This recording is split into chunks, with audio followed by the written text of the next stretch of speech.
गुजरात और महाराष्ट्र के राज्यपाल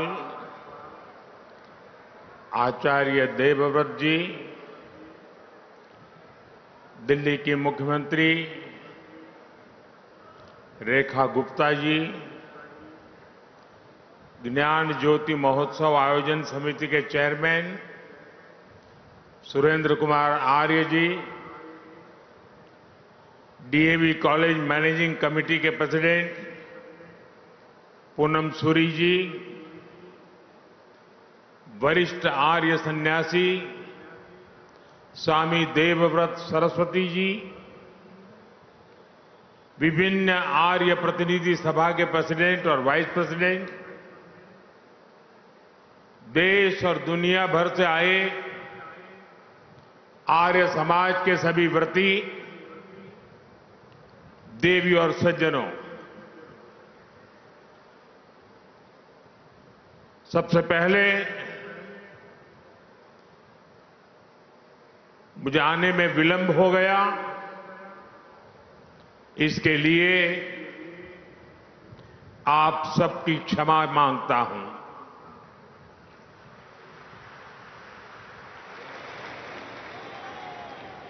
आज सरदार साहब की जयंती थी, 150वीं जयंती। Statue of unity Ekta Nagar में उनका कार्यक्रम था और मुझे आने में विलंब हो गया और उसके कारण मैं समय से नहीं आ पाया और इसलिए मैं आप सबकी क्षमा चाहता हूं।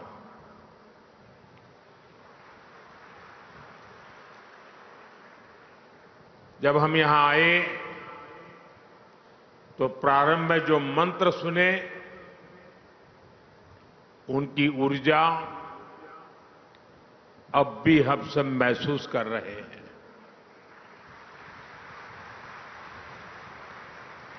जब भी मुझे आपके बीच आने का अवसर मिला और जब जब मैं आया, वो अनुभव दैवीय अनुभव होता है, अद्भुत अनुभव होता है। और ये स्वामी दयानंद जी का आशीर्वाद है, उनके आदर्शों के प्रति हम सबकी श्रद्धा है। आप सभी विचारकों से दशकों पुरानी मेरी आत्मीयता है कि मुझे बार बार आपके बीच आने का अवसर मिलता है।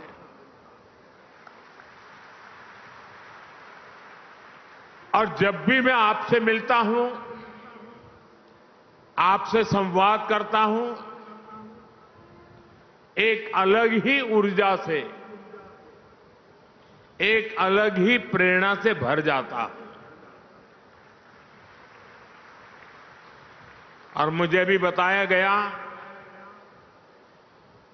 कि ऐसे 9 और सभागृह बनाए गए हैं, वहां सभी हमारे आर्य समाज के व्रती वीडियो से इस कार्यक्रम को देख रहे हैं। मैं उनके दर्शन नहीं कर पा रहा हूं, लेकिन मैं उनको भी यहां से प्रणाम करता हूं। साथियों, गत वर्ष गुजरात में दयानंद सरस्वती जी के जन्मस्थान पर विशेष कार्यक्रम हुआ था। उसमें मैं वीडियो संदेश के जरिए शामिल हुआ था। इसके पहले यहां दिल्ली में ही मुझे महर्षि दयानंद सरस्वती जी की 200वीं जयंती समारोह के शुभारंभ का सौभाग्य मिला था। वेद मंत्रों के उच्चारण की ऊर्जा, वो हवन, अनुष्ठान, ऐसा लगता है जैसे अभी वो सब कल की ही बात हो। साथियों, तब उस आयोजन में हम सब ने 200वीं जयंती के समारोह को एक विचार यज्ञ के रूप में 2 वर्ष तक जारी रखने का फैसला किया था। मुझे खुशी है वो अखंड विचार यज्ञ अनवरत 2 वर्ष तक चला है।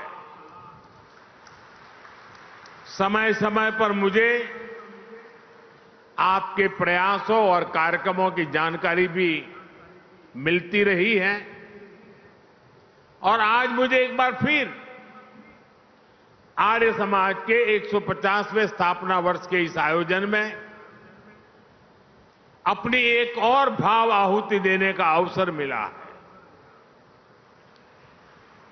मैं स्वामी दयानंद सरस्वती जी के चरणों में प्रणाम करता हूं, उन्हें आदरपूर्वक श्रद्धांजलि देता हूं।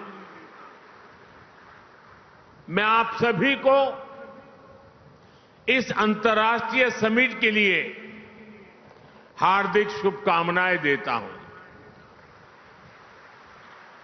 अभी हमें इस अवसर पर विशेष स्मारक सिक्के को जारी करने का भी सौभाग्य मिला है। साथियों, आर्य समाज की स्थापना के 150 वर्ष ये अवसर केवल समाज के एक हिस्से या संप्रदाय से जुड़ा नहीं है। ये अवसर पूरे भारत की वैदिक पहचान से जुड़ा है।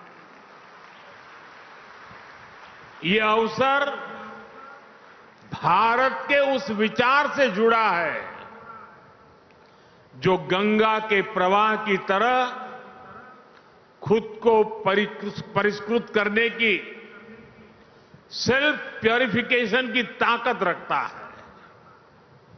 ये अवसर उस महान परंपरा से जुड़ा है जिसने समाज सुधार की महान परंपरा को निरंतर आगे बढ़ाया, जिसने आजादी की लड़ाई में कितने ही सेनानियों को वैचारिक ऊर्जा दी।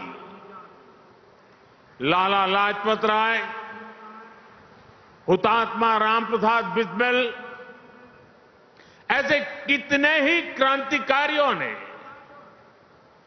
आर्य समाज से प्रेरणा लेकर आजादी की लड़ाई में अपना सर्वस्व समर्पित किया था। दुर्भाग्य से राजनीतिक कारणों से आजादी की लड़ाई में आर्य समाज की इस भूमिका को वो सम्मान नहीं मिला जिसका आर्य समाज हकदार था।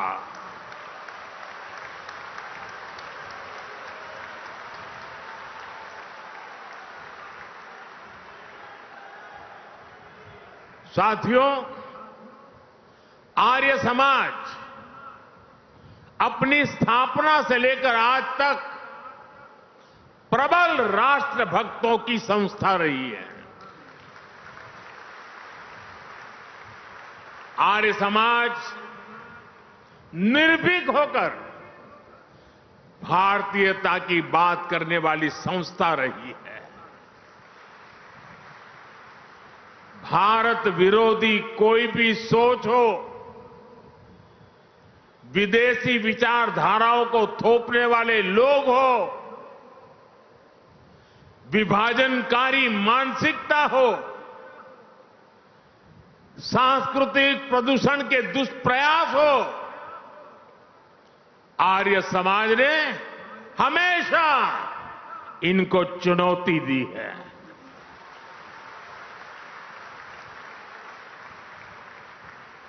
मुझे संतोष है कि आज जब आर्य समाज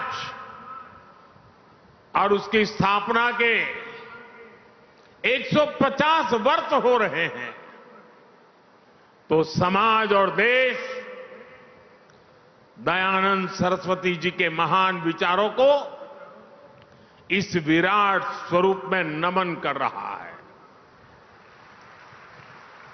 साथियों, स्वामी श्रद्धानंद जैसे आर्य समाज के अनेक मनीषी जिन्होंने धर्म जागरण के जरिए इतिहास की धारा को एक नई दिशा दी, आज ऐतिहासिक क्षण में उन सबकी ऊर्जा और आशीर्वाद भी शामिल है। मैं इस मंच से ऐसी कोटि कोटि पुण्यात्माओं को नमन करता हूं, उनकी स्मृति को प्रणाम करता हूं। साथियों, हमारा भारत कई मायनों में विशेष है। ये धरती, इसकी सभ्यता, इसकी वैदिक परंपरा, ये युगों युगों से अमर है, क्योंकि किसी भी कालखंड में जब नई चुनौतियां आती हैं, समय नए सवाल पूछता है, तो कोई न कोई महान विभूति उनके उत्तर लेकर अवतरित हो जाती है। कोई न कोई ऋषि, महर्षि और मनीषी हमारे समाज को नई दिशा दिखाते हैं। दयानंद सरस्वती जी भी इसी विराट परंपरा के महर्षि थे। उन्होंने गुलामी के कालखंड में जन्म लिया था। सदियों की गुलामी से पूरा देश, पूरा समाज टूट चुका था। विचार और चिंतन की जगह पाखंड और कुरीतियों ने ले ली थी। अंग्रेज हमें हमारी परंपराओं और हमारी मान्यताओं को नीचा दिखाते थे। हमें नीचा दिखाकर वो भारत की गुलामी को सही ठहराते थे। ऐसी परिस्थितियों में नए मौलिक विचारों को कहने का साहस भी समाज खो रहा था। और ऐसे ही मुश्किल समय में एक युवा सन्यासी आता है। वो हिमालय के निर्जन और कठिन स्थानों में साधना करता है, खुद को तपस्या की कसौटी पर तपाता है और वापस आकर वो हीन भावना में फंसे भारतीय समाज को झकझोरता है। जब पूरी अंग्रेजी सत्ता भारतीय पहचान को नीचा दिखाने में लगी थी, जब समाज के गिरते आदर्शों और नैतिकता के पश्चिमीकरण को आधुनिकीकरण के तौर पर पेश किया जा रहा था, तब आत्मविश्वास में भरा वो ऋषि अपने समाज का आह्वान करता है, वेदों की ओर लौटो, वेदों की ओर लौटो। ऐसी अद्भुत विभूति थे स्वामी दयानंद जी। उन्होंने गुलामी के उस कालखंड में दबी कुचली राष्ट्र की चेतना को फिर से जागृत कर दिया। साथियों, स्वामी दयानंद सरस्वती जी जानते थे कि अगर भारत को आगे बढ़ना है तो भारत को सिर्फ गुलामी की जंजीरें ही नहीं तोड़नी है, जिन जंजीरों ने हमारे समाज को जकड़ा हुआ था, उस जंजीरों को भी तोड़नी जरूरी थी। इसलिए स्वामी दयानंद सरस्वती जी ने ऊंच नीच, छूताछूत और भेदभाव का खंडन किया। उन्होंने छुआछूत को जड़ मूल से उखाड़ फेंकने की आह्वान किया। उन्होंने अशिक्षा के खिलाफ अभियान छेड़ा। उन्होंने हमारे वेदों और शास्त्रों की गलत व्याख्या और मिलावट करने वालों को ललकारा। उन्होंने विदेशी नैरेटिव्स को भी चुनौती दी और शास्त्रार्थ की पुरानी परंपरा से सत्य को सिद्ध किया।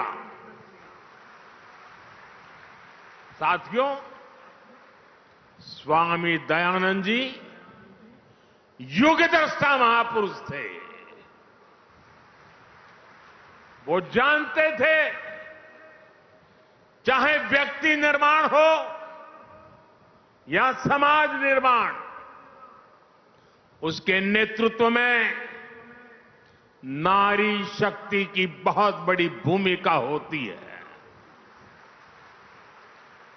इसलिए उन्होंने महिलाओं को घर की चौखट तक सीमित समझने वाली सोच को ही चुनौती दी। आर्य समाज के स्कूलों में लड़कियों को शिक्षा देने का अभियान शुरू किया। उस समय जालंधर में जो कन्या विद्यालय शुरू हुआ, वो देखते ही देखते कन्या महाविद्यालय बन गया। आर्य समाज के ऐसे ही महाविद्यालयों में पढ़ी लाखों लाख बेटियां आज राष्ट्र की नींव को मजबूत कर रही है। साथियों, यहां दिल्ली की मुख्यमंत्री रेखा गुप्ता जी इस समय मंच पर मौजूद है। अभी 2 दिन पहले ही हमारी राष्ट्रपति द्रौपदी मुर्मू जी ने राफेल फाइटर प्लेन में उड़ान भरी और इसमें उनकी साथी बनी स्क्वाड्रन लीडर शिवांगी सिंह। आज हमारी बेटियां फाइटर जेट उड़ा रही हैं और ड्रोन दीदी बनकर आधुनिक कृषि को भी बढ़ावा दे रही हैं। आज हम गर्व के साथ कह सकते हैं, भारत आज दुनिया के सबसे ज्यादा फीमेल स्टेम ग्रेजुएट्स वाला देश है। आज साइंस और टेक्नोलॉजी की फील्ड में भी महिलाएं लीडरशिप रोल में आ रही है। आज देश की टॉप वैज्ञानिक संस्थानों में विमेन साइंटिस्ट मंगलयान, चंद्रयान और गगनयान जैसे स्पेस मिशंस में अहम भूमिका निभा रही है। ये बदलाव बताता है कि देश आज सही मार्ग पर आगे बढ़ रहा है। देश स्वामी दयानंद जी के सपनों को पूरा कर रहा है। साथियों, स्वामी दयानंद जी के एक विचार का मैं अक्सर चिंतन करता हूं, उसे कई बार लोगों को बोलता भी हूं। स्वामी जी कहते थे, जो व्यक्ति सबसे कम ग्रहण करता है और सबसे अधिक योगदान देता है, वही परिपक्व है। इन सीमित शब्दों में इतना असाधारण विचार है कि शायद इसकी व्याख्या में कई किताबें लिखी जा सकती हैं। लेकिन किसी विचार की असली ताकत उसके भावार्थ से भी ज्यादा इससे तय होती है वो विचार कितने समय तक जीवित रहता है, वो विचार कितनी जिंदगियों का परिवर्तन करता है। और जब हम इस कसौटी पर महर्षि दयानंद जी के विचारों को कसते हैं, जब हम आर्य समाज के समर्पित लोगों को देखते हैं, तब हमें लगता है कि उनके विचार समय के साथ साथ और अधिक प्रकाशमान हुए हैं। भाइयों और बहनों, स्वामी दयानंद सरस्वती जी ने अपने जीवन में परोपकारिणी सभा की स्थापना की थी। स्वामी जी के लगाए बीज ने विशाल वृक्ष की तरह कितनी ही शाखाओं को विस्तार दिया है। गुरुकुल कांगड़ी, गुरुकुल कुरुक्षेत्र, डीएवी संस्थान एवं अन्य शैक्षणिक संस्थान, ये सभी अपने अपने क्षेत्रों में लगातार काम कर रहे हैं। जब जब देश पर संकट आया है, आर्य समाज के लोगों ने अपना सब कुछ देशवासियों के लिए समर्पित किया है। भारत विभाजन की विभीषिका में सब कुछ गंवाकर भारत आने वाले शरणार्थियों की सहायता, पुनर्वास और शिक्षा, इसमें आर्य समाज ने कितनी बड़ी भूमिका निभाई, ये इतिहास में दर्ज है। आज भी प्राकृतिक आपदाओं के समय पीड़ितों की सेवा में आर्य समाज हमेशा आगे रहता है।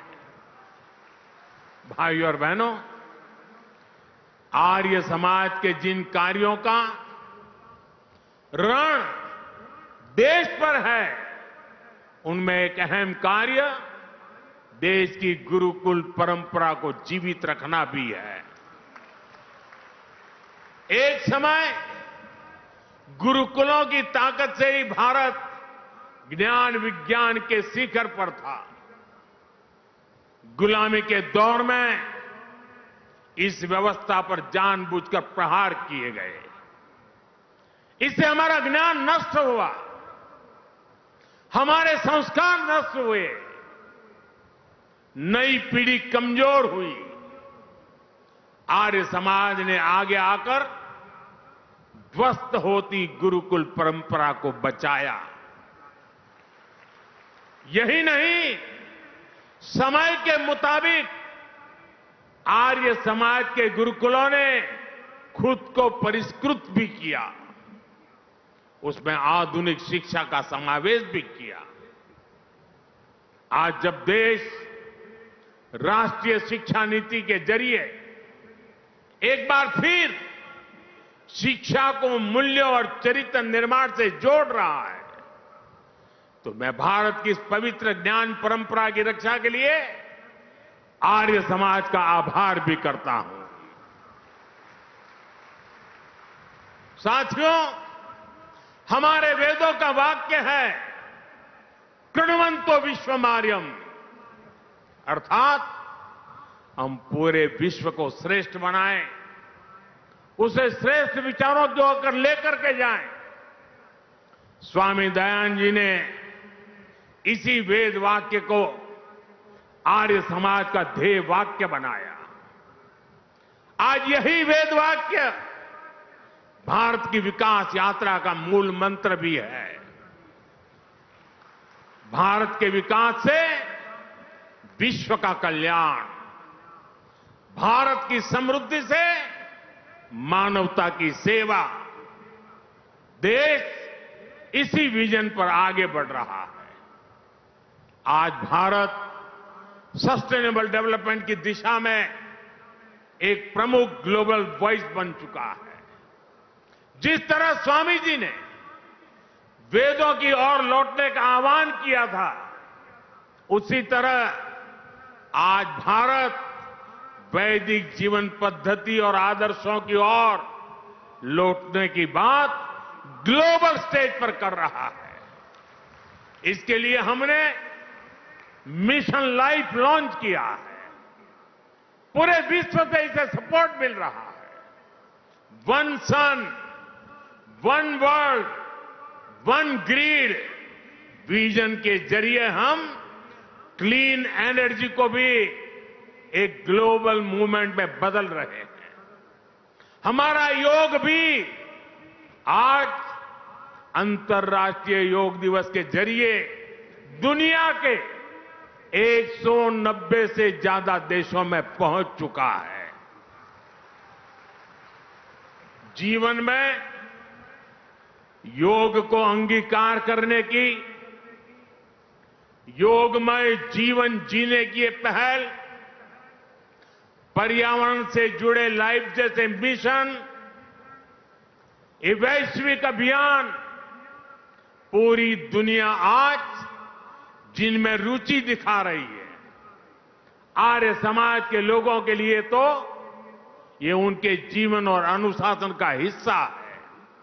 सादा जीवन और सेवा की भावना, भारतीय वेशभूषा और परिधानों का प्राथमिकता, पर्यावरण की चिंता, भारतीयता का प्रचार प्रसार, आर्य समाज के लोग आजीवन इसमें लगे रहते हैं। इसलिए भाइयों बहनों, आज भारत जब सर्वे भवन्तु सुखिनः का उद्देश्य लेकर विश्व कल्याण के इन अभियानों को आगे बढ़ रहा है, आज भारत विश्व बंधु के रूप में अपनी भूमिका को और मजबूत कर रहा है। तो आर्य समाज का हर सदस्य इसे सहज ही अपना उद्देश्य मानकर काम कर रहा है। मैं आप सभी की इसके लिए सराहना करता हूं, प्रशंसा करता हूं। साथियों, स्वामी दयानंद सरस्वती जी ने जो मशाल जलाई, पिछले 150 वर्षों से आर्य समाज के रूप में समाज का पथ प्रदर्शन कर रही है। मैं मानता हूं स्वामी जी हम सभी में एक उत्तरदायित्व बोझ जगा कर गए हैं। ये उत्तरदायित्व है नए विचारों को आगे बढ़ाने का। ये उत्तरदायित्व होता है, चलता है, ऐसी रूढ़ियों को तोड़कर नए सुधारों का।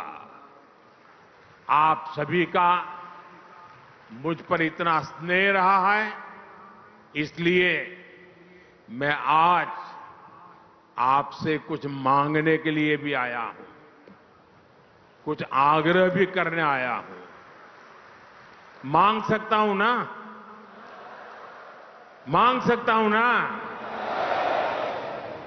मुझे पूरा विश्वास है आप देखते रहेंगे। राष्ट्र निर्माण के महायज्ञ में आप इतना कुछ पहले से कर रहे हैं। मैं देश की कुछ वर्तमान प्राथमिकताएं भी आपके सामने दोहराना चाहता हूं। जैसे स्वदेशी आंदोलन, आर्य समाज इनसे ऐतिहासिक रूप से जुड़ा रहा है। आज जब देश ने फिर से स्वदेशी की जिम्मेदारी उठाई है, देश वोकल फॉर लोकल हुआ है, तो आपकी भूमिका इसमें और अहम हो जाती है। साथियों, आपको ध्यान होगा, अभी कुछ समय पहले देश ने ज्ञान भारतम मिशन भी शुरू किया है। इसका उद्देश्य है भारत की प्राचीन मैन्युस्क्रिप्ट को डिजिटाइज और प्रिजर्व करना, अथाह ज्ञान की हमारी ये धरोहर है, ये तभी संरक्षित होगी जब हमारी नई पीढ़ी इनसे जुड़े, इनकी अहमियत को समझे। इसलिए मैं आर्य समाज से आह्वान करूंगा, आपने 150 साल से भारत के पवित्र प्राचीन ग्रंथों को खोजने और संरक्षित करने का काम किया है। हमारे ग्रंथों को मौलिक रूप में बचाने का काम कई पीढ़ियों से आर्य समाज के लोग करते आ रहे हैं। ज्ञान भारतम मिशन अब इसी प्रयास को राष्ट्रीय स्तर पर लेकर जाएगा। आप इसे अपना ही अभियान मानकर इसमें सहयोग करें और अपने गुरुकुलों के जरिए, अपने संस्थानों के जरिए युवाओं को मैन्युस्क्रिप्ट के अध्ययन और शोध से भी जोड़े।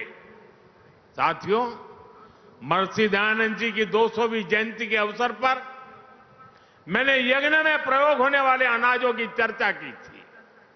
हम सब जानते हैं यज्ञ में श्री अन्न की कितनी अहमियत होती है। जो अनाज यज्ञ में इस्तेमाल होते हैं उन्हें विशेष रूप से पवित्र माना जाता है। इन अन्नों के साथ मोटे अनाज यानी श्री अन्न की भारतीय परंपरा को भी हमें आगे बढ़ाना है।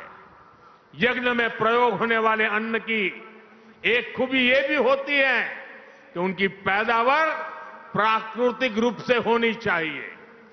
प्राकृतिक खेती, नेचुरल फार्मिंग, अभी आचार्य जी बड़े विस्तार से उसका वर्णन कर रहे थे। ये नेचुरल फार्मिंग भारतीय अर्थव्यवस्था की बहुत बड़ी आधार हुआ करती थी। आज एक बार फिर दुनिया उसके महत्व को समझने लगी है।